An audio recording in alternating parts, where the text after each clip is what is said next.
ট্রেনের বাইরে দাঁড়িয়ে প্রাকৃতিক সৌন্দর্য উপভোগ করতে করতে আমরা পৌঁছে গিয়েছিলাম উড়িষ্যা। তারপরে এই অদ্ভুত সুন্দর প্রাকৃতিক দৃশ্য দেখে নিয়ে নিয়েছিলাম এক কাপ চা। ততক্ষণে আমাদের ট্রেন পৌঁছে গিয়েছিল উড়িষ্যার কটক জাংশন। এরপর আমরা নির্ধারিত সময়ের কিছু দেরিতেই পৌঁছে গেছিলাম উড়িষ্যার ভুবনেশ্বর জাংশনে।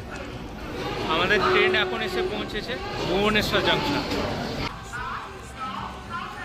ভুবনেশ্বর জাংশন আসার পর সিটে গিয়ে দেখি আমাদের প্যান্ট্রিকার থেকে খাবার দিয়ে দিয়েছিল। সকালে উঠে দেখি ট্রেন ছিল আমাদের প্রায় 1 ঘন্টা লেট, কিন্তু ট্রেন যখন আমাদের বিজয়ওয়াড়া জাংশন ঢুকালো তখন ট্রেন ছিল প্রায় 1.5 ঘন্টারও বেশি লেট।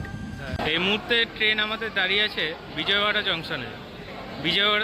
বিজয়ওয়াড়া থেকে আমাদের ট্রেন ছাড়ার পরেই আমাদের দুপুরের খাবার সার্ভ করে দিয়েছে। খাওয়া দাওয়ার খাওয়া শেষ করে যখন ট্রেনের দরজার সামনে এসে দাঁড়ালাম তখন অন্ধ্রপ্রদেশের প্রাকৃতিক দৃশ্য ছিল অদ্ভুত সুন্দর, এবং অবশেষে নির্ধারিত সময়ের কিছু দেরিতেই আমরা পৌঁছে গেছিলাম তিরুপতি স্টেশনে।